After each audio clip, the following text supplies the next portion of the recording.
우리 예레미야서 31장 31절에서 34절 말씀입니다. 예레미야서 31장 31절에서 34절 말씀 우리 한 목소리로 봉독해 올려드립니다. 시작. 여호와의 말씀이니라. 보라, 날이 이르리니 내가 이스라엘 집과 유다 집에 새 언약을 맺으리라.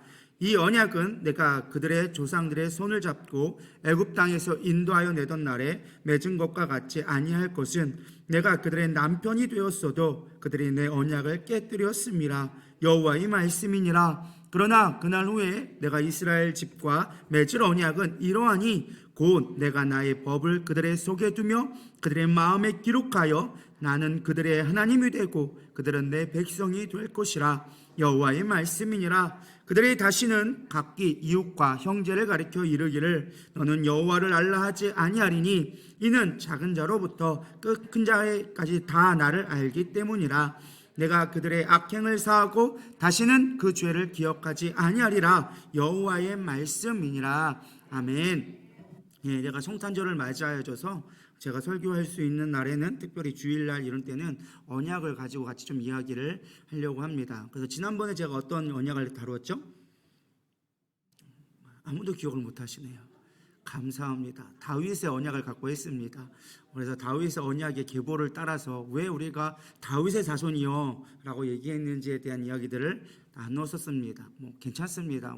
몰라야 다음에 또 해먹을 수 있으니까 괜찮습니다. 어쨌든 지난번에 그래서 다시 오실 메시아에 대한 다윗의 언약을 붙들어라 라는 제목으로 나누었었고요. 오늘은 이제 새 언약이라는 부분에 대해서 같이 살펴보려고 합니다. 사실 오늘 내용은 상당히 좀 깊은 내용의 이야기입니다. 성경 전체를 아우르는 이야기고 그냥 가볍게 생각할 내용은 아닙니다.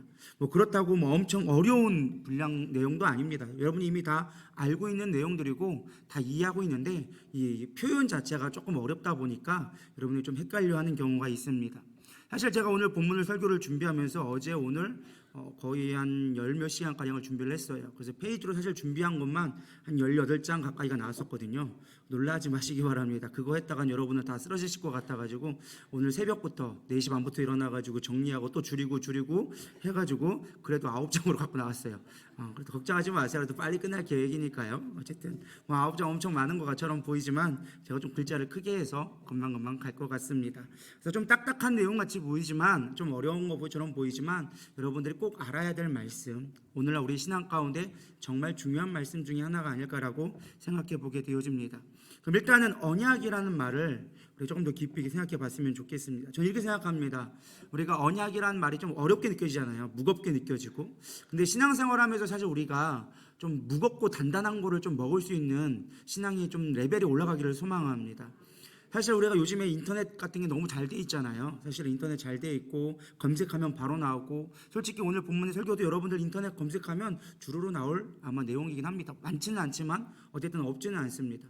근데 중요한 건 뭐냐, 우리가 너무 인터넷이나 유튜브, 네이버 이런 것 때문에 폭은 되게 넓어요. 아는 건 되게 많은데 정작 깊이 있는 신앙생활 하는 사람들이 많지는 않은 것 같아요. 여러분들이 저는 좀 깊이 있는 자가 됐으면 좋겠습니다. 많이 아는 것도 중요하지만 깊이가 없고 무게가 없으면 쉽게 흔들립니다. 왜 오늘날 많은 크리스천들이 흔들리느냐? 아는 건 참 많아요. 주워 들은 건 참 많아. 근데 정말 중요한 깊이가 없으니까 조금만 어려움이 오면, 조금만 바람이 불면 흔들리고 넘어지기 시작하는 거예요. 무거운 거는 쉽게 흔들리지 않습니다. 바위가 아무리 폭풍우 친다고 할지라도 흔들리는 거 보셨나요? 태산이 폭풍우 친다고 막 흔들려가지고 바다에 뛰어들래 막 그런 거 보셨나요? 못 봤어요. 무거워야 돼요. 조금 여러분 묵직할 수 있는 자가 됐으면 좋겠습니다. 말씀에 깊이 있게 들어갈 수 있을 때 우리는 흔들리지 않아요. 뿌리가 깊게 내려야 돼요. 야자수를 보면요, 뿌리가 깊지는 않아요. 나무는 엄청 큰 것 같고 막 열매도 맺고 한데 태풍 한번 불어주면 다 쓰러집니다. 왜 그래요? 뿌리가 없으니까, 깊이가 없으니까, 무거움이 없으니까 넘어질 수밖에 없는 거예요. 때론 여러분은 좀 너무 재미있는 이야기보다는 조금 무거운 얘기라도 우리가 좀 성경 깊이 있게 알 수 있는 저여러분 됐으면 좋겠습니다. 근데 재미는 없을지도 몰라요. 좀 졸릴지도 몰라요. 그러나 정신 바짝 차리고 여러분 듣기를 소망합니다. 그럼 일단은 옛 언약은 뭐고 도대체 새 언약은 뭐냐? 오늘 제목이 새 언약이잖아요. 근데 새 언약 하면 뭔가가 옛게 있었겠죠. 올드 버전이 있으니까 뉴 버전이 있겠죠. 도대체 그러면 올드 버전은 뭐고 뉴 버전은 뭐냐, 또 새 언약은 뭐고 옛 언약은 뭐냐라는 것부터가 우리가 알 필요가 있을 것 같아요. 이 옛 언약을 예언약과 새 언약을 비교한 거를 제가 좀 단어로 키워드로 좀 정리해서 비교를 해봤습니다. 일단은 옛 언약은 율법이고요, 새 언약은 예수 그리스도를 의미합니다. 그리고 옛 언약은 죄를 드러내는 게 목적이고 새 언약은 죄를 제거할 수 있는 것이 능력입니다. 또 옛 언약은 조건적이지만 새 언약은 무조건적이고, 옛 언약은 아브라함과 모세에게 주어진 것이지만 새 언약은 예레미야 선지자를 통하여져서 예수 그리스도를 통해 완성되어진 게 새 언약입니다. 옛 언약의 대상은 이스라엘 백성이었지만 새 언약은 예수를 믿는 모든 자에게 주어진 것이고, 옛 언약은 동물의 피로 맺어졌지만 새 언약은 예수 그리스도의 피로 맺어진 것입니다. 옛 언약은 돌판에 새겨졌지만 새 언약은 마음판에 새겨졌고, 옛 언약은 외부적 조건에 영향을 받지만 새 언약은 안으로부터 나옵니다. 옛 언약은 불완전하지만 새 언약은 완전하며, 옛 언약은 일시적이지만 새 언약은 영원한 것이 새 언약입니다. 이걸 듣고 아멘 하시는 분들도 성경을 좀 아시는 분이에요. 아멘이 없으신다면 도대체 뭐지? 뭔 내용이지? 하는 분들은 성경을 좀 많이 보셔야 합니다. 도대체 뭔 내용이야? 이게 무슨 내용이지? 하시는 분들은 성경에 대해서 잘 모르시는 분들이 뭐지? 하고 있을 거예요. 그렇다고 여러분 책망하는 거 아닙니다. 이제부터 제가 그거에 대해서 설명을 해줄 거예요. 그래서 여러분들이 좀 알기 원해서 좀 이렇게 키워드를 만들어 봤는데, 도대체 옛 언약이 뭐고 새 언약은 무엇이냐? 옛 언약은 창세기 12장에 나온 아브라함으로부터 시작되어집니다. 하나님이 아브라함에게 복을 주셨죠? 어떤 복이었어요? 큰 민족을 이루고 그의 이름을 창대케 할 것이며 그에게 땅을 줄 것이며 이 땅은 모든 족속이 그의 후손으로 인하여져서 복을 받게 될 것이다 라는 언약을 준 게 첫 언약이었어요. 그리고 그 언약을 지키도록 아브라함에게 복을 주었는데, 이 아브라함과 이삭과 야곱과 요셉까지 이어지는 대를 걸쳐오면서 4대 5대를 걸쳐오면서 이들이 어떻게 되어집니까? 애굽 땅에 들어가게 되어져요. 그러면서 뭐를 잃어버리게 되어지는 거예요? 조상의 하나님을 잊어버리게 되어지는 거예요. 하나님은 언약을 주고 내가 복 줄 거야 약속을 줬는데 대를 지나다 보니까 그거를 잊어버리게 되어졌어요. 이스라엘 백성이 하나님 없이 살아가는 삶 가운데 있게 되어진 거죠. 그들이 하나님을 절대 모르진 않았겠죠. 그러나 하나님이 진정한 믿음이 사라져버린 거죠. 아브라함과 같은 신실한 믿음이 사라져버린 거예요. 하나님은 이스라엘 백성들을 구출하시면서 이제 그들에게 다시는 잊어버리지 않도록 어떻게 만들었느냐? 법제화해 버렸습니다. 10계명을 주기 시작한 거예요. 그거를 옛 언약이라고 부르는 거예요. 다시금 아브라함의 언약을 너희 가운데 회복시켜 줄게. 대신 이번에는 조건을 걸었습니다. 율법이라는 목적을 걸어서 조건을 걸어서 이거를 잘 지키면 너희들이 복받아. 그러나 이거를 지키지 않으면 너희들이 저주를 받게 돼 라고 얘기합니다. 여기서 또 말도 잘 이해해야 돼요. 저주라고 하니까 우리는 하나님이 저주하는 하나님으로 이해하는 것 같습니다. 사실 이 저주란 말의 원어적인 의미를 보면 사실 번역이 조금 애매해요. 이 원래의 의미는 우리가 생각하는 콜스라고 해서 너 안 될 거야, 이제 너는 몇 년 후에 죽게 될 거야, 너는 병들어 죽을 거야, 이런 얘기가 아니에요. 이거는 너와 나의 관계가 끊어짐으로 말미암아 나타나는 현상이에요. 마치 예를 들면 나무가 뿌리가 뽑혔어요. 어떻게 될까요? 말라 죽는다라는 거예요. 너희가 나를 떠나면 이 법을 지키지 않으면 너희들은 말라 죽어. 열매 맺지 못하게 되어져. 너희들은 고통받게 돼 라고 선언하는 표시. 그 하나님의 앞에 있을 이야기를 이야기해 준 거를 여기선 저주라고 번역해냈어요. 왜? 하나님이 너희들 나를 떠나면 너희들 죽으니까 이걸 저주라고 번역한 거죠. 그러나 원래 의미는 너희가 나를 떠남으로 말미암아 이런 결과가 올 거다라고 선언하게 되어진 거죠. 결국 이스라엘 백성들은 이 율법을 지키려고 아등바등하게 되어집니다. 그래서 원래 하나님의 큰 계획은요, 저주가 목적이 아니라 그들에게 복을 주기 위해서 율법을 주셨다라는 거예요. 내 안에 거하면 너희들 복받아. 그래서 우리가 잘 알고 있는 예레미야서 29장 11절 말씀이 이렇게 나와져 있죠. 여호와의 말씀이니라 너희를 향한 나의 생각은 내가 아니요 평안이니 재앙이 아니니라 너희에게 미래와 희망을 주는 것이니라. 이게 하나님이 우리를 향한 계획이라는 거예요. 너희를 떠나면 너희들 벌받아. 이게 목적이 아니라 너희들 내 안에 거하면 복받아. 이게 하나님의 큰 계획이라는 거예요. 이게 강조되어야 되는데 우리는 예배 안 지키면 벌받아. 헌금 안 하면은 가난하게 돼. 우리가 찬양 안 하고 예배 안 하면 하나님 내 삶 가운데 기쁨이 없어. 이런 식으로 잘못된 우리가 오해를 하고 있는 거예요. 하나님이 진짜 원하시는 건 너 예배 드려 나와 함께 하자. 너 나를 찬양해 나를 높여. 그럼 너희가 기뻐질 거야. 너희들 내게 구해. 내가 너희를 복 줄 거야. 이게 하나님의 방법이라는 거예요. 복의 관점이 있고 하나님 우리를 즐겁게 하는 것이 관점이 있는 것인데 그것이 잘못되어진 거예요. 원래는요, 언약은 이게 신과 백성이 사실은 언약을 맺은 거거든요. 원래 고대 근동에서는요, 신들의 제국이었어요. 수많은 신들이 있었죠. 애굽은 어떤 신이 있었어요? 태양신을 섬겼어요. 그리고 이스라엘 백성들은 어떠한 신을 섬겼어요? 야훼라는 여호와 하나님을 섬겼던 거예요. 근데 진짜 하나님이 여호와 하나님이다라고 이야기하고 있었어요. 근데 고대 근동에는 다시 신들의 문화였는데 그 어떤 신도 그들의 백성들과 언약을 맺은 신은 없어요.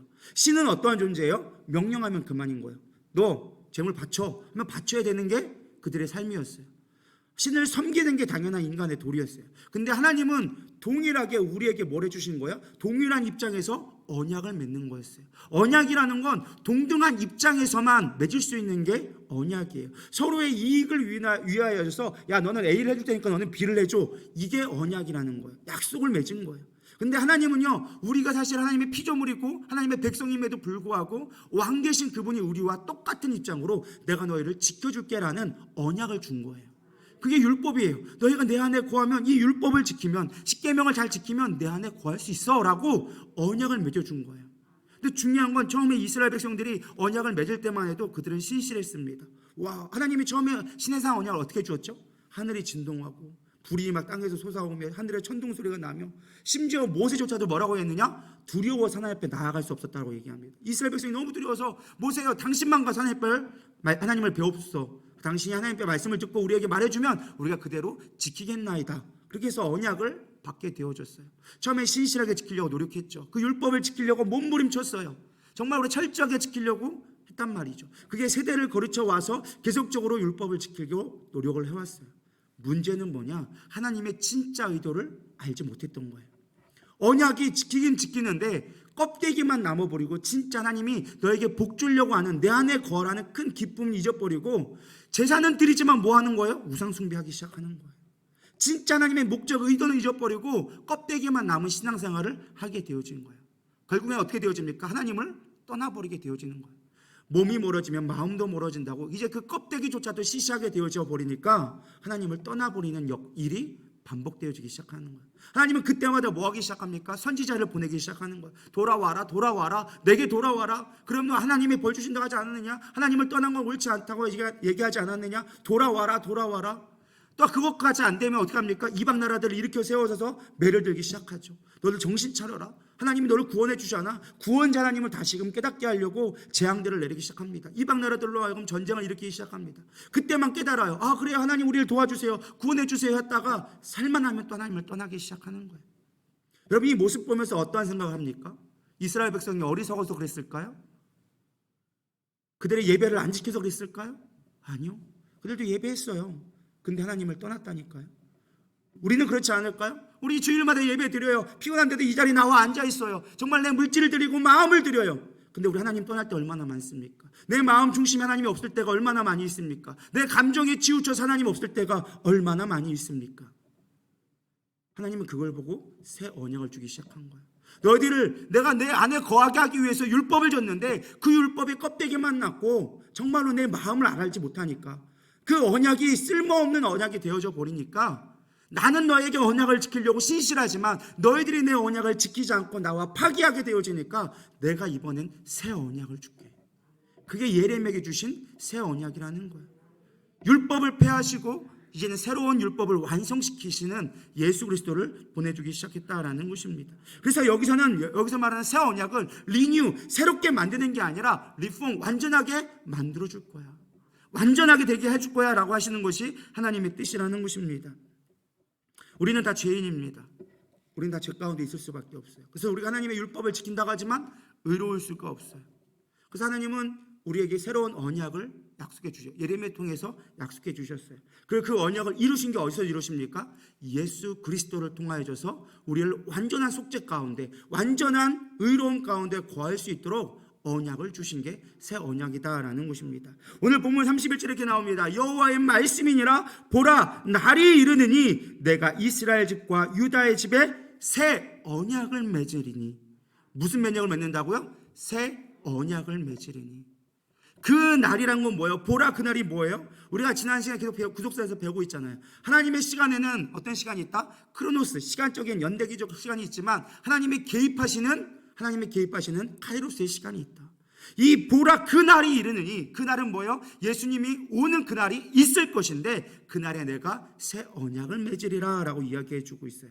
히브리 기자는 이렇게 얘기합니다. 히브리서 10장 9절, 그 후에 말씀하시기를 보시옵소서 내가 하나님의 뜻을 행하러 왔나이다. 뭘 하러 왔다고요? 하나님의 뜻을 행하러 왔다. 그 첫째 것을 폐하시면, 이 첫째 게 뭘까요? 옛 언약, 율법을 폐하시고 둘째 것이 뭐예요? 하나님이 주시는 새 언약, 예수 그리스도로 말미암아 새로운 언약을 세우려 하십니다. 할렐루야. 새로운 언약을 세우시겠다라는 거예요. 바울도 동일한 말씀을 하십니다. 우리 조는 분들 있으니까 로마서 7장 4절에서 6절 시작. 그러므로 내 형제들아 너희도 그리스도의 몸으로 말미암아 율법에 대하여 죽임을 당하였나니 이는 다르니 곧 죽은 자 가운데서 살아나신 이에게 가서 우리가 하나님을 위하여 열매를 맺게 하려 함이라. 이제는 우리가 얽매였던 것에 대하여 죽었으므로 율법에서 벗어났으니 이러므로 우리가 영의 새로운 것으로 섬길 것이요 율법 조문에 묵은 것으로 아니할지니라. 아멘. 뭐라고 나와 있어요? 로마서에서 율법에 대해서 오히려 너희들이 죽임을 당했다. 율법은 원래 의미는 하나님이 안에 거하기 위해서 생명을 주기 위해서 준 것인데 그 율법으로 인해서 너희들 오히려 죽게 되어졌다. 그러나 율법으로 가운데서 죽은 당 가운데서 살아나신 분 누구예요? 예수 그리스도를 통하여져서 우리가 영의 새로운 것으로 섬기게 할 것이다. 영의 새로운 것으로 섬기게 할 것이다. 새 언약을 너희에게 주리라 라고 약속하고 있는 거예요. 예수님도 동일하게 말씀합니다. 마태복음 15장 17절, 내가 율법이나 선지자를 폐하러 온 줄을 생각하지 말라. 폐하러 온 것이 아니오 완전하게 하려 함이라. 할렐루야. 예수님이 뭐라고 얘기했어요? 율법을 내가 폐하는 것이 아니야. 옛 율법을 내가 폐하는 것이 아니야. 그거를 내가 완전하게 하려고 하는 거야 라고 이야기해 주고 있는 거예요. 이게 이해가 되실지 모르겠습니다. 하나님은 언약을 주셨어요. 율법을 주셨어요. 그 율법은 우리를 구원하기 위해서, 하나님 안에 거하게 하기 위해서 주신 것이었어요. 근데 그 율법이 뭐가 되었어요? 사망에 이르게 하는 도구로 바꿔졌다라는 거예요. 하나님의 진짜 의도를 깨닫지 못하니까 그걸로 인하여서 오히려 짐이 되어졌다라는 것입니다. 예수님은 그거를 새로운 언약으로, 이제 너희를 살릴 수 있는 방법으로 주셨다라는 것입니다. 그러면서 이렇게 얘기합니다. 예수님이 그 언약의 완성을 어떻게, 예수님이 끊임없이 반복했던 건 뭐예요? 끊임없이 바리새인들과 논쟁하고 서기관들과 논쟁했던 것이 무엇이에요? 다른 게 아니었어요. 율법에 관한 문제였어요. 왜 너 할례 지키지 않느냐? 왜 안식일날 먹을 거를 주느냐? 그럴 때마다 예수님이 하신 말씀이 뭐예요? 나는 율법을 완성하러 왔다. 너들 율법을 참 모르는도다. 바리새인들이 화났죠. 야, 우리만큼 율법 잘 지키는 사람이 어디 있다고. 우리가 3145개인가 계명을 만들고 365개의 금지의 계명을 만들어서 율법을 지키고 있는데 율법을 모른다고? 네가 어디서 와가지고 한 군도 못 배운 네가 와서 율법을 모른다고 까불어? 그러면서 예수님을 죽이려고 한 거예요. 그러나 예수님은 마지막 때 마태복음 26장 27절 28절에 이렇게 얘기합니다. 잔을 가지시고 감사기도 하시고 그들에게 주시며 이르시되 너희가 다 이것을 마시라. 이것은 죄사함을 얻게 하려고 많은 사람을 위하여 흘린 바 나의 피 곧 언약의 피니라. 그들이 죄를 지었어요. 그럼에도 깨닫지 못하고 있는 거예요. 하나님이 예수님이 끊임없이 얘기해 주었는데도 알지 못하니까 예수님은 그들의 죄값을 담당하기 위해서 새로운 언약을 주기 위해서 내 피로 새로운 언약을 맺기 시작한다. 왜? 언약의 가장 중요한 건 뭐예요? 피가 있어야 되거든요. 그래서 원래 율법의 가장 중요한 건 뭐예요? 제사, 피의 제사가 항상 있어야 되거든요. 생명을 가지고 언약을 맺는 거거든요. 언약의 진짜 목적은요, 너 안 지키면 이것처럼 죽게 되어질 거야 라는 것이 옛날의 고대 근동의 언약이었어요. 근데 이제 너희들이 그 율법 때문에 다 죽게 되어졌으니까 내가 새로운 언약을 줄 건데 그 언약을 맺기 위해서 내 피를 주겠다. 그러면서 내 피를 마셔라 라고 얘기하고 있는 거예요. 왜? 너희들을 살리기 위해서. 할렐루야. 그래서 히브리서 9장 15절에 이렇게 얘기합니다. 이로 말미암아 그는 새 언약의 중보자시니 이는 첫 언약 때 범한 죄에서 속량하시려고 죽으사 부르심을 입은 자로 하여금 영원한 기업의 약속을 얻게 하려 하십니다. 예수님이 왜 죽으셨다고요? 새로운 언약의 영원한 기업을 얻게 하기 위해서 죽으셨다라는 거예요. 내 피를 마시라고 얘기했다라는 거예요. 여러분 성경이 보이시나요? 이 하나님의 영원한 계획이 보이시나요? 여러분 그것들이 보여지기를 소망합니다. 우리 이런 생각을 할 때가 있어요. 그럼 왜 구약에 사람이 이루지도 못할 언약을 하나님은 주셔가지고 왜 이렇게 힘들게 합니까? 왜 율법을 주셔가지고 이렇게 사람들로 하여금 혼돈스럽게 합니까? 라고 할지도 모르겠어요. 이거는 잘 이해하셔야 되는 게 구속사를 좀 이해하면 좀 좋아요. 하나님은 제가 말씀드렸죠. 점진적인 계시를 한다. 마치 초등학생에게 미분적분을 바로 보여주면 걔들이 풀 수 있을까요? 못 풀까요? 이해를 못하는 거예요. 그러니까 하나님이 점진적으로 그들에게 구원의 능력을 깨닫게 하기 위해서 보여주기 시작한 거예요. 처음에는 약속을 주셨어요. 근데 약속을 지켰어요? 못 지켰어요? 못 지켰어요. 그러니까 이제 율법을 주셨어요. 법으로 만들어 버렸어요. 꼭 지켜야 돼 라고 만들어 주셨어요. 지켰어요? 못 지켰어요? 못 지켰어요. 그래서 그걸로 하여금 이제는 완전하게 지킬 수 있도록 하나님이 구원의 완성을 이루는 새로운 언약 예수 그리스도를 우리 가운데 주신다라는 거예요. 처음엔 이 약속이었지만 완전한 약속으로 더 퍼펙트한 걸로 완전하게 새 언약을 주시는 것이 점진적 계시 가운데 있다라는 거예요. 반드시 하나님은 구원의 완성을 이뤄가기 위한 과정 중에 있다라는 거예요. 그래서 원래 율법의 기능은요, 죄를 드러내는 거예요. 너희들이 죄 가운데 있잖아. 죄를 지었잖아. 내 언약을 파기했잖아. 이제 그걸 너희들이 지켰으면 좋겠어. 이제 지키는 걸 넘어서 너희들이 지킬 능력이 없으면 너희들 깨달았잖아. 이제 내가 너희들 지킬 수 있는 능력까지도 내가 부어줄게. 그게 바로 새 언약의 방법이다라는 것입니다.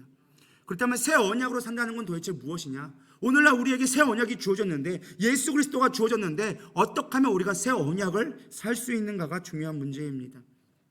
33절에 이렇게 나오져 있습니다. 우리 다 같이 읽어보겠습니다. 시작. 그러나 그날 후에 내가 이스라엘 집과 맺을 언약은 이러하니 곧 내가 나의 법을 그들의 속에 두며 그들의 마음에 기록하여 나는 그들의 하나님이 되고 그들은 내 백성이 될 것이라. 여호와의 말씀이니라. 자, 여기 보면은 그들의 하나님이 되고 그들은 내 백성이 될 것이라. 누구한테 들은 말이에요? 아브라함에게 줬잖아요. 너희 후손들은 내 백성이 되리라. 할렐루야. 이해 가시나요? 지금 하나님의 언약이 파괴된 거예요? 아니면은 완성되어진 거예요? 완성되어지고 있다라는 거예요. 새 언약을 통해서 내 백성 삼으려고 했어. 근데 너희들이 안 지켰는데 이제 새로운 언약을 줄 거야. 그 언약은 뭐냐? 나의 법을 어디에? 그들의 마음속에. 원래는요, 그냥 말만 줬어. 말만 하니까 애들이 알아들었어? 못 알아들었어? 못 알아들었어. 그래서 이번에 어디다 새겼어? 보고 알라고 돌판에 새겨줬어. 지워지지 말라고 돌판에 세워줬어. 돌판에 새겼는데 어떻게 해버렸어요? 돌판을 깨먹었어. 이해가 가시나요? 모세가 처음에 돌판을 깨먹었어요. 하나님이 주시 친히 새긴 거는 깨먹고 자기 손으로 파가지고 이제 만든 율법을 만들게 되어지죠. 돌판에 새겼는데도 불구하고 그들이 법으로 만들어진데도 불구하고 모르니까 이제 어디에 새기겠다? 마음판에 새기겠다. 이게 하나님의 방법이라는 거예요. 구원을 내가 말로 줬어. 약속의 말씀을 줬는데 모르는 거야. 이제 내가 법으로 만들었어. 그래도 안 지켜. 그러니까 이제는 더 이상 너희 도망 못 가게 니들 마음속에 내가 새겨놓을게. 그래서 내가 너희 백성, 내가 너희 하나님이 되고 너희는 내 백성 되게 할 거야. 마음판에 새겨주겠다는 거야. 이게 새로운 언약이에요. 도대체 마음판에 어떻게 새기는 건가? 우리의 마음이 보여야 말이지. 그죠? 많이 보이면 얼마나 편하겠어. 보이는 것도 사실 우리는 못 믿는데, 보이는 말씀도 우리는 제대로 못 믿고 있는데 어떻게 보이지 않는 마음을 우리 하나님의 율법 가운데 살 수 있을까? 그 부분에 대해서 생각해 보려고 합니다. 마음판에 새긴다는 게 무엇이냐? 에스겔서 36장 26절 28절에 이 말씀을 잘 해석해 주었습니다. 한번 보도록 하겠습니다. 시작. 또 새 영을 너희 속에 두고 새 마음을 너희에게 주되 너희 육신에서 굳은 마음을 제거하고 부드러운 마음을 줄 것이며 또 내 영을 너희 속에 두어 너희로 내 율례를 행하게 하리니 너희가 내 규례를 지켜 행할지라. 내가 너희 조상들에게 준 땅에서 너희가 거주하면서 내 백성이 되고 나는 너희 하나님이 되리라. 아멘. 예레미야 선지자가 정확하게, 에스겔 선지자가 정확하게 얘기해 주고 있어요. 뭐 했어요? 새 영을 주어. 뭐 한다고요? 새 영을 주어 너희 마음에 굳은 마음. 뭐예요? 율법으로 상처 입고 막 그러다 보니까 굳은 살이 배긴 거야. 더 이상 죄를 지어도 언제 우리가 마음이 굳어요? 제가 지난 금요일에 설교했었죠. 죄가 가중되면 가중될수록 우리는 굳게 되어 있어요. 굳은 살이 배기는 것처럼 죄가 굳어지면 많아질수록 우리의 마음은 단단해지게 되어져 있어요. 죄에 대해서 무감각해져요. 아기들 살들 얼마나 부드럽습니까? 민감한 로션 하나만 발라도 사과만 거 긁혀도 상처가 나잖아요. 근데 굳은 살은 어때요? 웬만큼 긁혀서는 상처도 안 내요. 웬만한 죄 가지고는 상처도 흠집도 없다라는 거예요. 그래서 너희들은 뭐 한대요? 새 영을 주어서 새 마음이 되게 할 건데 너희들 굳은 마음을 제거하고 부드러운 살, 여기는 아기와 같은 살이라고 번역하면 맞아요. 아기와 같은 마음을 너에게 줄 거야. 그래서 이전에는 너희들이 율례를 행하려고 했지만 지키지 못했어. 율법을 줬지만 지키지 못했단 말이야. 근데 이제 내가 새 영을 주어서 너희가 내 규례를 지켜 행할 수 있도록 만들어 주겠다라는 거예요. 이전에는 너희들이 하려고 그랬지. 너희들이 법을 지키려고 그랬고 너희들이 율법을 지키려고 그랬지. 근데 안 됐지. 근데 이제 내가 너희 가운데 새 영을 주어져서 너희가 지키는 게 아니라 내가 그 법을 지킬 수 있도록 해줄게. 그래서 완전한 법이 되어진 거예요. 우리의 노력은 전혀 필요 없어요. 옛날에는 우리의 노력이 필요했었어요. 율법을 지키려면 우리가 노력을 했어야 된단 말이죠. 근데 그걸로 안 되는 걸 너희들 깨달았지. 이제 내가 도와줄게. 뭐를 통해서요? 새 영을 통하여 줬어. 이 새 영이 무엇보다 중요해요. 이 새 영이 무엇일까요? 새 영이 무엇일까요? 성령. 할렐루야. 사도행전 1장 4절에 보면 참 재밌는 말씀이 나옵니다. 예수님이 십자가에 죽으시고 부활하신 이유가 나온 것이 사도행전이거든요. 1장 4절에 보면 이렇게 나와져 있습니다. 사도와 함께 모이사 그들에게 분부하여 이르시되 예루살렘을 떠나지 말고 내게 들은 바 아버지께서 약속하신 것을 기다리라. 자, 생각해 보세요. 예수님이 무덤에서 부활하셨어. 제자들이 그걸 봤어. 얼마나 기쁘겠어요? 열방에 예수님이 부활하셨다라고 소문을 내야 되잖아요. 그렇죠? 근데 예수님은 그들을 보자마자 뭐라고 하냐면은 기다려라고 얘기했어요. 뭐를 기다리라고요? 약속하신 것. 약속이 뭐예요? 새 언약. 내가 너희 가운데 새 언약 준다고 한 거잖아. 새 언약, 너에게 약속한 거를 너희들 기다려봐. 그러면서 1장 8절에 나오죠. 우리가 잘 알고 있는 오직 성령이 너희에게 임하시면 너희가 권능을 받고 예루살렘과 온 유대와 사마리아 땅끝까지 이르러 내 증인이 되리라. 비로소 내 증인이 될 수 있다고 얘기하는 거예요. 내가 지금 부활했다고 너희들 내 증인 되려고 했지? 아니, 기다려. 너희들 뭐를 받을 때까지? 성령을 받을 때까지, 하나님의 새 언약을 받을 때까지 기다려. 새 언약을 받으면 너희들이 내 증인 될 수 있어. 예수님은 기다리라고 하셨고 그것이 오순절 다락방까지 기다리자 하나님이 그들에게 새 영을 부어주시고 새로운 마음으로 그들이 예수 그리스도를 증거할 수 있었다라는 것입니다. 우리는 오늘날 새 영을 받아야 되리라 믿습니다. 새 언약을 우리가 붙들어야 되리라 믿습니다. 여러분, 우리가 솔직히 고백하면 우리가 예수를 아는 것만으로 살면 율법이 되어집니다. 예배, 헌금, 봉사, 기도, 말씀 묵상 여러 가지들이 나는 예수를 믿고 예수를 안다고 생각하지만 율법이 되어질 때가 너무 많아요. 봉사하는 게 힘드나요? 귀찮나요? 예배 오는 게 어려워지고 쉬고 싶고 세상적인 것들이 편하게 되어지나요? 율법 되어진 거예요.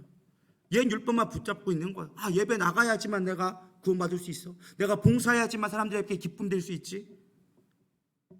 정말 중요한 새 언약을 붙잡지 못하고 뭐만 하고 있는 거예요? 옛 율법만 잡고 있는 거예요. 이스라엘 백성처럼 옛 율법만 붙들고 있으니까 답이 나오지 않는 거예요. 힘든 거예요. 그러니까 잘 지키려고 뭐만 만들어져요? 법은 법을 만들게 되어져 있어요.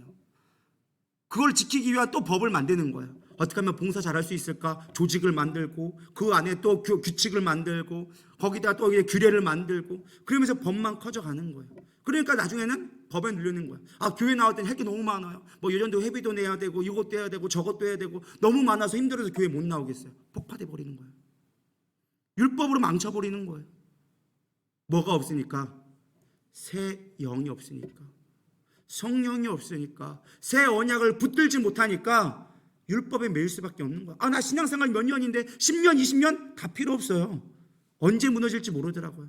제가 목회하면서 깨달은 게 그거예요. 오늘 믿음 좋았다고 땡이에요. 언제 시험 들지 모르더라고요. 새벽 예배 나오고 내가 봉사하고 교회에 헌신한 게 최고라고 교회만 하면 기쁘다고 한 달이 안 되어가지고 시험 들어서 안 나오더라고요. 웃지만 여러분, 그게 여러분일 수도 몰라요. 우리 교회에 수없이 많은 사람들이 왔다가 여기 계신 인원들보다 제가 볼 때 우리 교회에 왔다 간 사람이 더 많을 것 같아. 아시는 분들은 알 거예요. 왔다 간 사람이 훨씬 많아요. 왜 그럴까요? 머리로만 아니까. 그 안에 뭐가 없으니까? 성령이 없으니까. 새 언약을 붙들지 못하니까. 예수님이 나의 주인 되지 못하니까 보이는 것만 하는 거예요. 율법이 되어지는 거예요. 봉사도 율법이고 헌금도 짐이 되기 시작하고 예배도 귀찮고 여전도회 남전도회 그건 왜 만들어서 이렇게 힘들게 하는지. 노맨? 할렐루야 뭐 큰일 날 뻔하니까 할렐루야 아멘 하면 또 안 되잖아요. 여러분, 그래서 우리에게 새 언약을 주신 거예요. 네 힘으로 하려고 하지 마. 봉사도 네 힘으로 하려고 하지 마. 예배도 네 힘으로 드리려고 하지 마. 니들 네 힘으로 드린다고 드릴 수 있는 거 안 된다라는 거예요. 뭐가 있어야 된다? 새 영이 부어줘야 너희들 가능하다. 로마서 8장 1절에서 6절 같이 보도록 하겠습니다. 시작. 그러므로 이제 그리스도 예수 안에 있는 자에게는 결코 정죄함이 없나니 이는 그리스도 예수 안에 있는 생명의 성령의 법이 죄와 사망의 법에서 너를 해방하였음이라. 율법이 육신으로 말미암아 연약하여 할 수 없는 그것을 하나님은 하시나니 곧 죄로 말미암아 자기 아들을 죄 있는 육신의 모양으로 보내사 육신의 죄를 정하사 육신을 따르지 않고 그 영을 따라 행하는 우리에게 율법의 요구가 이루어지게 하려 하심이니라. 율법을 따르는 자는 육신의 일을, 영을 따르는 자는 영의 일을 생각하나니 육신의 생각은 사망이요 영의 생각은 생명과 평안이니라. 아멘. 얼마나 위대한 말씀이에요. 저는 이 말씀이 또 새롭게 다가오더라고 묵상하는데. 야, 이제는 예수 그리스도 아는 자에게 결코 정죄함이 없다. 여러분, 정죄한다고 하니까 마치 우리는 어떤 사람에게 죄 있는 사람들을 막 정죄하고 너 나쁜 놈이야, 도둑놈이야, 그렇게 살면 안 돼, 이거 생각하는데 그게 아니라니까요. 왜 예배 안 나왔어? 그거 정죄예요. 왜 봉사하러 안 왔어? 정죄라니까요. 전 너무나 많은 회개를 했어요. 사실 그 죄를 가장 많이 정죄하는 게 저더라고요. 왜 성도님 안 나오셨어요? 맨날 정죄하고 있는 거야. 뭔 일이 있으신데요? 또 뭐가 이렇게 시험 들어가지고 그런데요? 맨날 정죄하고 있더라고요. 정죄하는 넌 도대체 뭐냐? 그리스도 예수 안에는 생명의 성령의 법이 죄와 사망의 법, 죄와 사망의 법이라니까 우리가 엄청나게 뭐 나쁜 놈 죽이고 막 미워하고 이런 거 생각하죠? 아니요. 우리가 교회 안에 의롭게 행하는 그 모든 것들, 예배 드리는 거, 말씀 보고 하는 거, 뭐 그런 것들이 우리 가운데 뭐가 되기 시작하는 거예요? 육신의 죄가 되어지기 시작하는 거예요. 제가 하결사를 하면서 깨닫는 게 뭐냐면 동일한 고백이 꼭 나와요. 초반기 때. 뭐냐? 말씀은 알겠는데요, 정답은 알겠는데 나는 그렇게 못 살아서 나 힘들어서 못 하겠어요. 이게 동일한 고백이에요. 열이면 열면 다 그래. 목사님, 이거는 내가 알겠는데요, 이거대로 살지 못하는 내가 너무나 뻔하게 보여져서 내가 이거를 지키지 못하니까, 지키려고 해도 안 되니까 나 하결사 못 하겠어요. 이게 열이면 열 나오는 정답이에요. 다 그래요. 다 그래요. 왜 그래요? 육신의 법을 갖고 하려고 하니까, 율법을 갖고 하려고 하니까 안 되는 거예요. 여러분, 율법을 할 수 없다니까요. 율법이 육신으로 말미암아, 하나님 앞에 내가 지키려는 그 율법이 육신으로 말미암아 뭐하여져서 연약하여, 나는 연약하여 할 수 없습니다. 나는 하려고 하는데 안 돼요. 할 수 없는 그것을 누가 하신다? 하나님은 하신다. 말씀대로 하려는데 안 되네요. 당연히 안 되죠. 우리 육신이 연약해서 할 수 없다니까요. 근데 누구는 하신다? 성령님이 내 안에 새 영을 부어주셔서 새 영을 가지고 하게 하신다라는 거예요. 하게 할 수 있도록 만들어 주신다라는 거예요. 그래서 육신의 모양으로 보내어 육신의 죄를 정하사, 예수님이 이 땅에 육신을 입고 오신 이유가 뭐예요? 육신으로 율법으로 연약한 거를 어떻게 이겨낼 수 있는지를 보이기 위해서 육신으로 오셨다라는 거예요. 육신을 따르지 않고, 그래서 육신에 매여 있지만 육신을 따르지 않고 뭐로 살아가는, 영을 따라가는, 성령을 따라가는 삶으로 말미암아 우리에게 율법의 요구가, 하나님이 주신 그 율법이 우리 가운데 이루어질 수 있도록 만들어 주신다라는 거예요. 예배 드리는 거 우리의 힘으로 할 수 없지만, 봉사하고 힘든 거 내 힘으로 할 수 없지만, 하나님의 성령을 부어주셔서 성령이 충만할 때 내가 그것들을 기꺼이 감당하고 기뻐할 수 있도록 만들어 주신다는 거예요. 새 영을 붙잡을 때, 새 영이 우리 가운데 부어졌을 때, 새 언약을 우리가 붙잡았을 때 될 수 있다라는 것입니다. 빌립보서 2장 13절은 얘기합니다. 너희 안에서 행하시는 이는 하나님이시니. 이게 가슴에 들리시나요? 너희 안에서 행하시는 이는 하나님이시니 자기의 기쁘신 뜻을 위하여. 기쁘신 뜻이 뭐예요? 율법의 완성을 이루어서 하나님의 구원이 이루어지기 위한 그분의 뜻을 위하여서 너희에게 소원을 두고 행하게 하시나니. 우리가 행하는 게 아니라는 거예요. 주님이 우리 안에서 행해 주신다라는 거예요. 우리의 생각을 관철시켜 주시고 우리의 마음을 주관하여 주사 우리의 내 생각과 내 의지가 하나님의 기뻐하는 것으로 향할 수 있도록 우리 안에 역사해 주신다는 거예요. 우리의 그동안 있었던 과거를 통하여서 그것들이 새로운 관점으로, 새로운 영으로 해석되어지기 시작하니까 하나님 앞에 나아갈 수 있는, 내 힘으로 이제까지 지키지 못했던 것들이 지켜질 수 있도록 바꾸어 주신다는 거예요. 그 결과가 무엇이냐? 로마서 7장 22절. 내 속사람으로는 하나님의 법을 즐거워하되.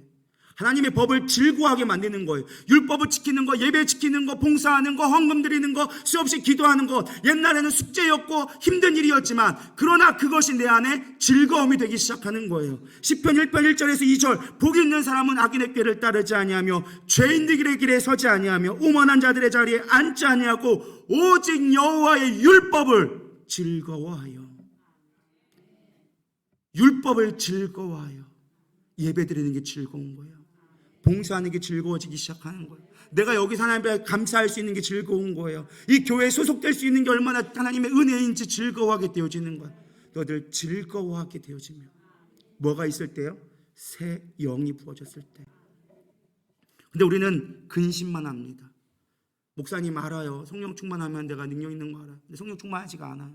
내가 이 말씀대로 살아가는 거 알아요. 근데 그것이 안 되니까 나를 마음을 무겁게 해요. 봉사하는 거 알아요. 근데 그게 봉사가 안 돼요. 짜증이 나요. 불편해요. 사람들과의 관계 속에 되지 않아요. 말씀이 들려오지 않아요. 어떡하라고요? 저는 이게 참 많이 듣는 간증 중에 하나예요. 어떡하라고요? 나도 힘든데 어떡하라고요? 뭘 어떻게 해? 주님 앞에 붙들려야지. 할렐루야? 뭘 어떻게 해? 주님 앞에 붙들려야지. 순종해야지. 성령의 음성에 귀를 기울여야지. 그래야 내 마음의 자유함을 얻지. 진리가 너를 자유케 한다는데 자유가 없는 거예요. 얽매이게 되는 거예요. 율법이 얽매이게 되어지는 거예요. 뭐 하나 시키면 내가 왜 해야 되는데요? 내가 꼭 해야 돼요? 나밖에 없나요? 딴 사람 많이 있지 않나요? 왜 그러는데요? 뭐가 없으니까. 새 언약을 붙들지 못하니까. 여러분, 근심 자체는 사실 나쁜 건 아니에요. 내가 어떤 봉사를 하고 말씀을 깨달았는데 그걸 하지 못하는 근심은 나쁜 건 아니에요.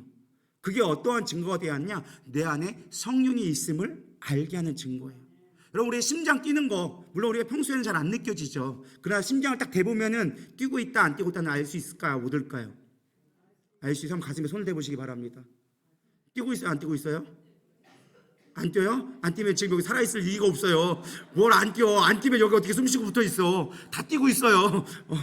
뛰고 있어요. 안 되면 이렇게 손 몇 박 재보세요. 뛰어 느껴지나요? 안 느껴지면 살 좀 빼세요. 살이 많아서 그런 거예요. 다 뛰고 있다니까요. 느껴지고 있는 거예요. 사실 우리가 봉사를 하는데 하나님의 말씀을 아는데 그 말씀대로 살지 못하는 그 갈등은요, 내가 하나님의 말씀과 내 안에 있는 육신에 있는 것들이 갭이 생기기 때문에 사실은 갈등이 생기는 거예요. 근데 그 갭을 느낄 수 있는 조차가 무엇이냐? 내 안에 성령이 있기 때문에 알 수 있는 거예요. 그거조차 성령이 없는 사람들은요, 예수님을 내 구주로 영접하지 않는 자들은요 몰라요. 말씀을 보지 않는 것에 대한 불편함이 전혀 느끼지 않아요. 기도하지 않음에 내가 전혀 찔리지 않아요. 예배드리지 않음에 전혀 불편하지 않아요. 그건 그 안에 뭐가 없기 때문에, 생명이 없기 때문에, 그 안에 성령이 없기 때문에 말씀이 들리지 않고 말씀이 내 안에 찔림되지 않는 거예요. 말씀이 찔리는 거 좋은 거예요. 믿으십니까? 말씀에 찔림이 있다는 건 내 안에 성령님이 살아있다는 증거예요. 중요한 건 그것이 죄로 인하여져서 굳어질까 봐가 문제죠. 말씀이 들려지지 않아요. 목사가 끊임없이 권면합니다. 왜 못 나오셨어요? 정죄할 수도 있겠지만 대부분은 걱정돼서 전화하는 거예요. 근데 전화하는데 목사님 제가 알아서 할게요. 들리지가 않는 거예요. 그 아버지의 마음이 들리지가 않는 거예요. 목사는 우는 거예요. 주님 어떻게 해야 됩니까? 귀가 또 막혔네요. 열려라 에바다는 언제 될까요? 몇 년 동안 지금까지 지켜왔는데 에바다가 되지 않네요. 주님 어떻게 해야 돼요? 우는 수밖에 없는 거예요. 뭐 때려다가 안 칠 거야. 뭐 제가 그것만 허락한다면 아마 때려서라도 여기 안 칠 거예요. 근데 그게 안 되거든. 해본 사람만 아는 거야. 여러분, 제자들을 양육해 보시기 바랍니다. 한 사람 영혼을 품고 그 사람들이 왜 예배 안 나왔나 지켜보시기 바랍니다. 책임감을 가져보면 그 마음이 깨달아진다니까요. 어쩌면 그것도 성장하는 과정 중에 하나예요. 마음에 찔림이 있다라는 거 좋은 거예요. 그러나 중요한 건 이 찔림으로 그치면 안 돼요. 이 찔림에 우리가 순종할 수 있어야 돼요. 하나님이 우리에게 율법을 주신 것은요, 그 율법 못 지켜서 너 정죄받아라는 것이 아니라 이 율법대로 되게 하기 위해서 하신 거예요. 하나님의 성경의 방법은 참 재밌는 게 뭔지 아세요? 우리에게 막 불가능한 걸 요구하세요. 이게 되리라 하면 요구해요. 하나님 나 그거 어떻게 하라고요? 모세에게 얘기했어요. 너 이스라엘 백성 구원하라. 아, 내가 뭐가 한데 그걸 구원하겠어요? 기드온한테 얘기합니다. 야, 이스라엘 백성들 구원해라. 아, 내가 뭐가 한데 지금 하겠어요? 나같이 작은 게 뭐 하겠다고? 좀 쓸만한 사람 쓰면 안 될까요? 나 같은 게 뭐라고 날 쓰십니까? 하나님 우리에게 약속 주세요. 중요한 건 뭐예요? 그거를 이루신다는 거예요. 근데 우리는 우리의 모습만 보고 안 된다고 얘기하는 거예요. 율법을 주셨어요? 율법을 왜 못 이뤘냐고 책망하는 게 아니라 율법을 이루게 하시겠다는 거예요. 믿으십니까? 율법의 찔림은요, 그것이 이제 나에게 이루어진다는 거예요. 백날 얘기해도 안 들리는 사람들은 죽어도 안 들려요. 아는 사람만 아는 이야기예요. 백날 왜 얘기해도 안 들리는 사람은 귀에 딱 귀딱지가 박힌 사람들은 안 들려요. 굳은 마음을 있는 사람들은 아무리 얘기해도 남 이야기야. 돌리기밖에 안 해.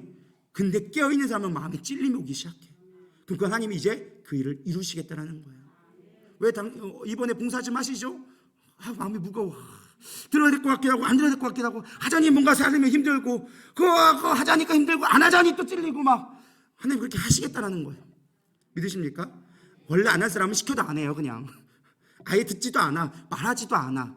들리게 하시는 건 이루게 하기 위해서라는 거예요. 믿으십니까? 우리를 부르게 만들어 주시겠다는 거예요. 율법을 이루어 주시겠다는 거예요. 예를 들어 볼까요? 쉬지 말고 기도하라. 기도해야 누가 몰라요? 다 알죠. 목사님 저 기도하려는데 기도가 안 되는데요. 5분 하면 할 게 없는데요. 앉아보세요. 엉덩이 싸움 좀 해보세요. 앉아는 있어. 10분에 왜 안 가시? 이렇게 하고 있는 거야. 할 말이 없어요. 목사님 도대체 어떻게 기도해야 되는 거예요? 하시면 늘어요. 하는데 안 되는데요. 맨날 그 자리인데요. 성령님 우리 얘기하죠. 뭐라고 얘기했어요? 우리 잘 알고 있는 말씀, 로마서 8장 26절. 이와 같이 성령도 우리의 연약함을 도우시나니. 뭐 한다고? 성령님이 우리의 연약함을 도우시나니 우리는 마땅히 기도할 바를 알지 못한다. 여러분, 기도 못하는 게 당연한 거예요. 믿으십니까? 자유하시기 바랍니다. 나는 기도 못하는데 어떻게 해요? 목사님처럼 어떻게 유창하게 잘해요? 짬밥 먹으면 다 하게 되어져 있어요. 들을 기회가 있으면요 다 하게 되어져 있어요. 뭐 지금 못한다고 할 거 없어. 원래 기도 못하는 게 당연한 거야. 마땅히 기도할 바를 알지 못하나니 뭐가 하게 하신다? 성령이 말할 수 없는 탄식으로 우리를 위하여 친히 간구하시느니라. 마음을 살피시는 이가 성령의 생각을 아시나니 이는 성령이 하나님의 뜻대로 성도를 위하여 뭐한다? 간구하신다. 성령님이 기도해 주신다는 거예요. 그러니까 우리는 뭐 해야 돼요? 기도 잘하려면 성령님 나에게 기도할 걸 알려주세요 하면 되는 거예요. 그게 뭔 줄 아세요? 방언 만든 거예요. 하나님 앞에 맡기는 거예요. 방언은 언제 오신지 언제 내게 임하는 줄 압니까? 순종할 때. 방언 못 받는 사람의 특징은 뭔지 아세요? 자기 고집 세가지고 하나님 주셔야 됩니다, 주셔야 됩니다, 주셔야 됩니다. 천만 만번에 받고 오시나 안 오지. 주셔야 합니다. 주여 주여 병발하니까 주여 주여 주여. 내가 좀 떠올만 올만 하면 또 주여 주여 주여 주여 주여 주여 하고 있어. 그러면 절대 방언 안 와요. 왜? 자기를 내려놓지 않으니까. 자기를 내려놓지 않은데 어떻게 성령님이 일할 수 있겠어요? 우리를 내려놓을 때 성령님이 일하기 시작하는 거예요. 내가 주인 된 걸 포기할 때 성령님이 일하기 시작하는 거예요. 내가 봉사하는 것도 내 힘으로 하려면 안 돼요. 내가 내려놓기 시작할 때 되기 시작하는 거예요. 하나님 나를 써주시옵소서 할 때 봉사가 기뻐지기 시작하는 거예요. 내가 이거 해야 되는데 안 하면 안 되는데, 내가 이거 안 하면 어떡하지? 내가 주방 봉사 안 하고 반주 봉사 안 하고 내가 성가대 안 하고 찬양단 안 하고 안 할 궁리만 하니까 안 할 것만 보이는 거예요. 내려놓으면 보인다니까요. 기뻐지기 시작한다니까요. 이미 다 포기한 사람은 한번 해탈하게 되어져요. 이해가 가시나요? 좀 죄송스러운 말씀이지만 볼 일이 막 신호가 와요. 막 신호가 오는데 이거를 참으려고 하면 진땀이 나기 시작해요. 죄송스럽지만 놔버리잖아요. 편안해져요. 이해가 가시는 분은 아실 거예요. 제가 참아줘서 강단이라서 말 못하겠는데 놔버리면 그때부터 참 시원하게 편하게 되어지는 거예요. 이해가 되시려나 모르겠네. 이게 제가 비유가 조금 그래서 좀 죄송하긴 한데, 우리가 막 억지로 그걸 잡고 있잖아요. 그때부터 막 고단하기 시작하는 거예요. 막 진땀 나기 시작하고 온몸에 닭살 돋기 시작하고 이거 진짜 어떻게 되나 하는데 놔버리세요. 주님 앞에 내버리세요. 그러면 자유하게 되어지리라 믿습니다. 세상이 다 평안하니 내 평안이 쑥 한 방에 오게 되어져 있어요. 할렐루야. 죄송합니다. 여러분 들고 있길래 제가 별의별 얘기를 다 하는데 그 안에 성령이 있기를 소망합니다. 그래서 정말 놀라운 게 뭔지 아세요? 기도해야지 하면 안 되는데요. 내 안에 성령이 임하시고 기도해야겠다는 거를 내려놓기 시작하잖아요. 삶이 기도가 되기 시작하는 거예요. 길거리 가다가도 기도가 되어지고, 누구를 만나도 기도가 되어지고, 내 삶 가운데 늘 기도가 멈추지 않게 되어지는 거예요. 쉬지 말고 기도하라. 여기서 있죠. 항상 기뻐하라. 쉬지 말고 기도하라. 근데 쉬지 않고 기도하려면 죽을 것 같아요. 여러분 해보셨나요? 아침부터 저녁까지 쉬지 않고 기도하려고. 우리는 기도하니까 맨날 와가지고 교회 와서 주여 하는 것만 기도라고 생각해요. 아니요. 내 삶 가운데 모든 걸 내려놓잖아요. 그러면 그때부터 기도가 시작되기 시작하는 거예요. 내 모든 것들이 기도의 제목되기 시작하는 거예요. 기도할 게 없어요. 왜? 기도하려고 하니까 율법이 되니까 할 게 없는 거예요. 그러나 내가 놔버리잖아요. 내 삶이 되기 시작하면 기도할 게 얼마나 많은지 몰라요. 이 사람 만나도 기도할 제목, 내 마음에 무거운 거 있으면 기도 제목, 저 사람은 또 왜 그런가 기도 제목. 할렐루야. 목회자는 그게더라고. 늘 기도 제목이 끊이지 않더라고요. 성도만 봐도 다 기도 문제 덩어리야. 저 사람은 저거 문제, 저 사람은 저거 문제, 문제 없는 사람 하나 없어. 그거 하나씩만 기도해도 밤새도 모자라. 그러니까 기도만 하려고 하면은 보여. 근데 목회자가 기도 안 하려고 하잖아요. 하나도 안 보여. 여러분들이 무슨 문제가 있는지 뭐가 있는지 안 보이는 거예요. 내려놓으시길 바랍니다.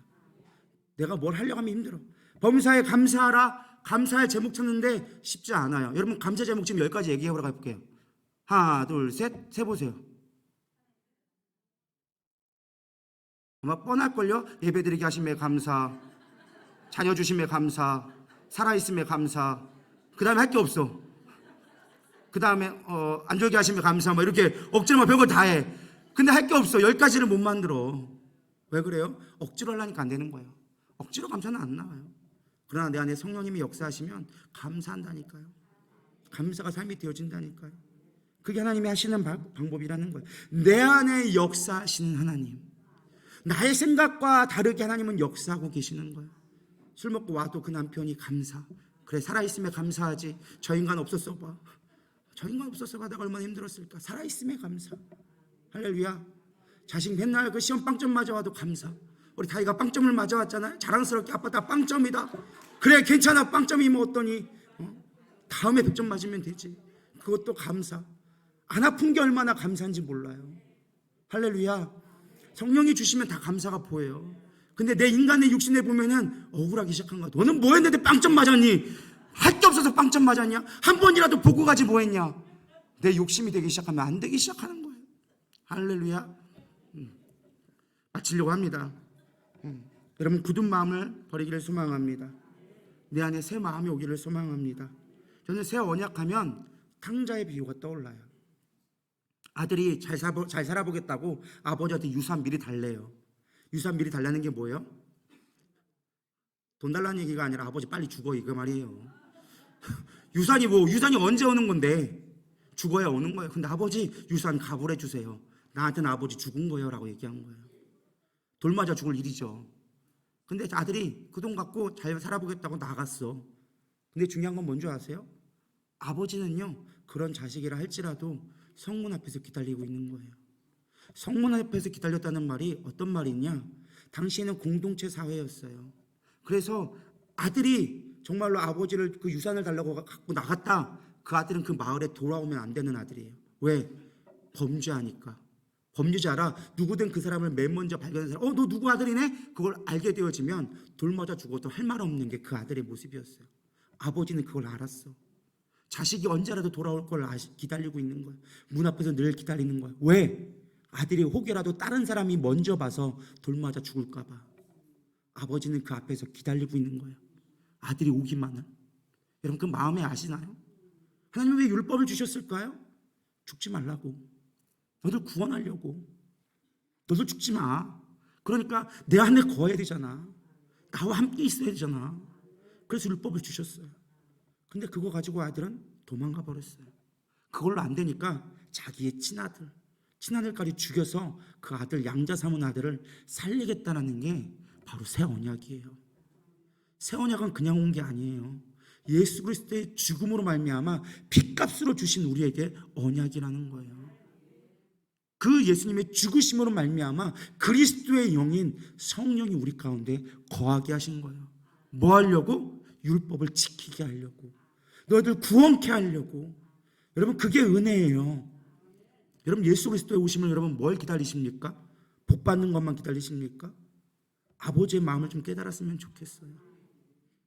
여러분 예배 율법이 그렇게 힘든가요? 예배 드리는 게 그렇게 힘들고 봉사하는 게 그렇게 힘들고 헌금 내는 게 그렇게 아깝고 사람과의 관계가 그렇게 어렵나요? 여러분 이 하늘 가운데 무엇을 바라보고 있나요? 무엇을 계획하며 무엇을 꿈꾸고 소망하고 있나요? 교회 다니는 목적이 뭔데요? 하나님은 우리를 구원하기 위해서 그의 아들까지 죽여서 새로운 언약을 주셨어요. 내 아들의 핏값으로 내가 새로운 언약 줄게. 내가 너희 가운데 새 영을 부어줄게. 너희들 힘으로 지키지 못하는 거 내가 내 아들의 영을 주어서 너를 지키게 해줄게. 왜? 너희들은 살아야 되니까. 너희들은 구원받아야 되니까.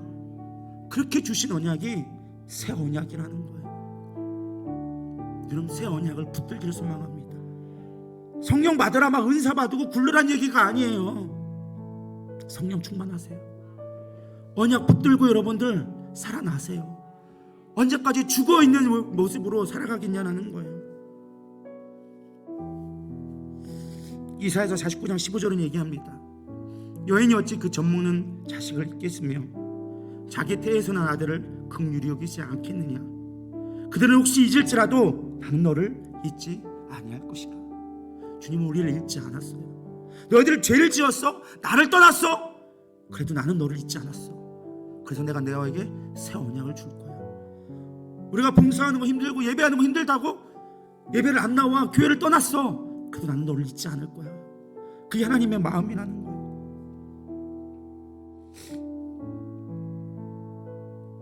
여러분, 그러면서 우리에게 주신 말씀이 이거예요. 다시는 그 죄를 기억하지 아니하리라. 이게 속죄예요. 이게 십자가고 아버지의 사랑이에요. 언약을 파기했지만 실패해서 더 이상 돌아갈 수 없는 하나님은 끝까지 우리의 언약을 지켜주셨는데 우리가 언약을 스스로 파기했어요. 율법이라고 스스로 얽매어졌어요. 하나님이 주신 사랑을 우리는 남용하고 오해했어요. 하나님 얼마나 우리에게 은혜를 주셨어요. 예배를 주셨고 하나님을 찬양할 수 있는 기회를 주셨고 하나님을 섬길 수 있는 기회를 주셨고 아름다운 공동체를 주셨는데 우린 그게 율법이 되어졌어요. 짐이 됐어요. 저 인간만 아니면, 저 사람만 아니면 내가 편안할 것 같은데. 그리스도의 몸인 그 교회를 우리는 끊임없이 배반하고 원망했어요. 여러분, 이 시간 성령 충만 받기를 소망합니다. 주님이 내 삶의 주인 되어져야 합니다. 억지로 할 것 같으면 하지 마세요. 그냥 안 해도 돼요. 하나님은요, 찬양하는 자가 없으면 돌들로 하여금 찬양받을 수 있다고 하시는 분이셨어요. 억지로 하는 것도 물론 억지로 불의나 심하게 십자가를 지고 가서 축복도 받았지만 억지로 하는 것도 물론 필요할 수도 있지만 그러나 성령에 이끌려서 했으면 좋겠어요. 기뻐함으로 했으면 좋겠어요. 저는 우리 성도들을 볼 때마다 너무 가슴이 아파요. 뭐 힘들어서 못하겠어요. 꼭 제가 해야 돼요. 내가 뭐 해야 돼요? 주님이 어떤 마음으로 보실까? 우리 그 마음들이 하나님 앞에 온전히 되기를 소망합니다. 우리 시간 찬양 부르시고 잠시 기도로 나갑니다. 우리 하나님의 은혜 우리 찬양 드리면서 우리 기도하겠습니다.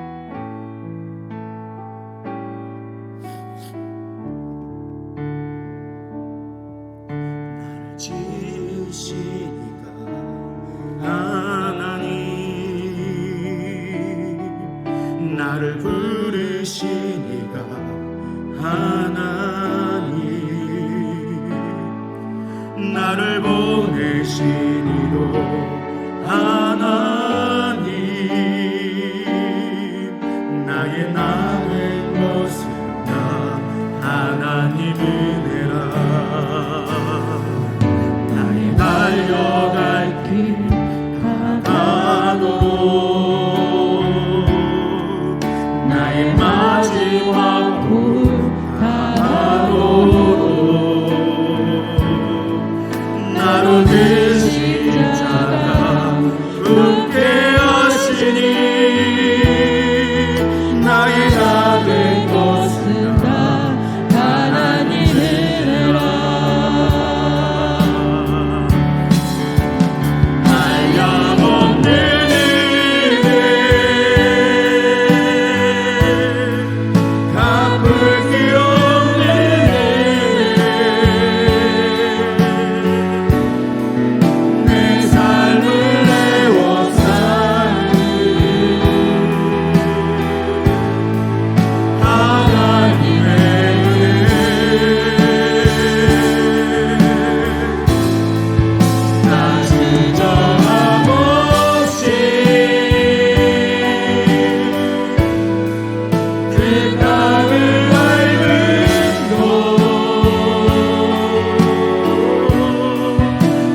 무한무전 하나님의 사랑과 은혜로 주어진 것입니다.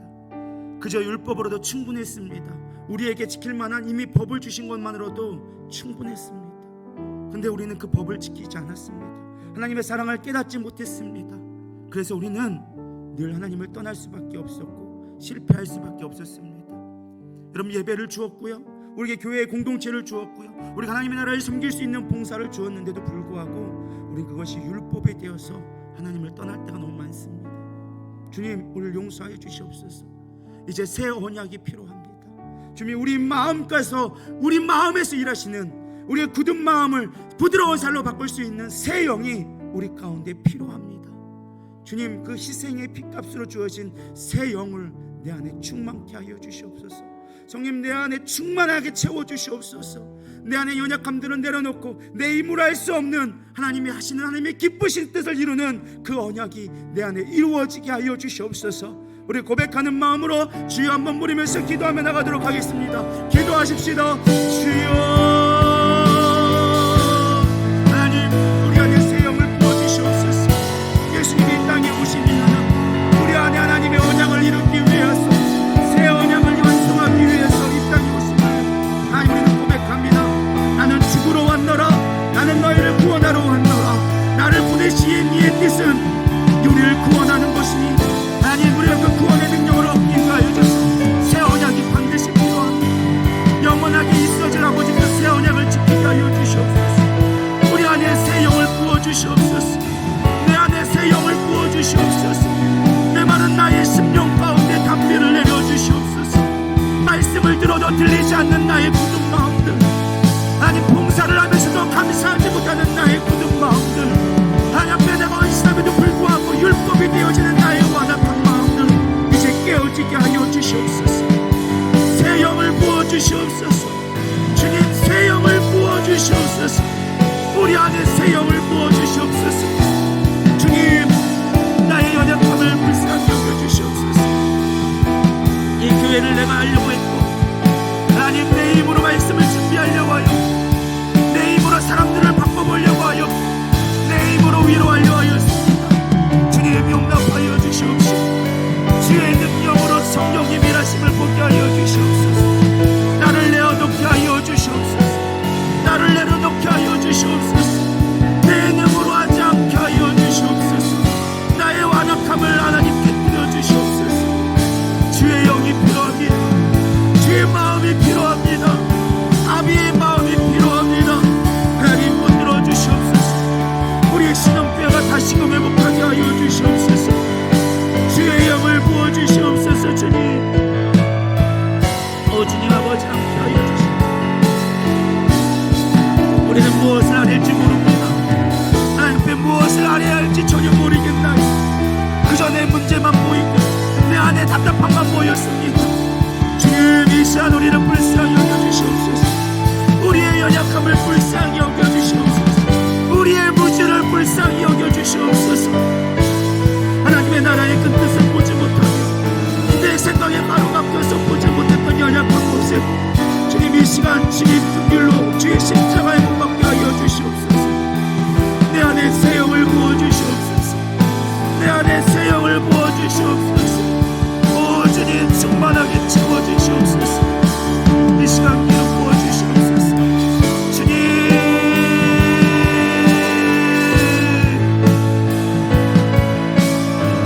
주여, 내 안에 충만하게 해주시옵소서. 주님, 여호와께 한들 수 없네. 아바바티스로이 가바바티스 오바발라오이 카라리티스로이 카라리티스 비비발라오이 카라비 연들스로이 가바바바바바 아바발라오이 카라발라오이 카란들스로이 가바바바. 하나님, 충만하게 채워주시옵소서. 더 부어주시옵소서. 우리 안에 주의 영으로 더 충만하게 채워주시옵소서. 우리의 마음을 찢으며 회개하며 나갈 수 있는 우리의 영이 되게 하여 주시옵소서. 오 주님이 믿으시옵소서.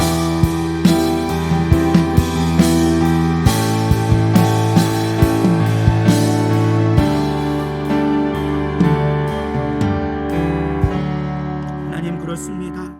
우리의 호흡 하나, 우리의 이 순간조차도 주님의 은혜임을 깨닫게 하여 주심에 감사합니다. 우리의 연약함으로 말미암아 하나님이 주신 은혜가 율법이 되어졌습니다. 예배드림이 힘들었고 봉사가 힘들었고 헌금이 아까웠으며 예배 드려지는 이 모든 순간들이 우리는 그저 어떻게 지나갈까라는 숙제가 되어진 때가 너무나 많았습니다.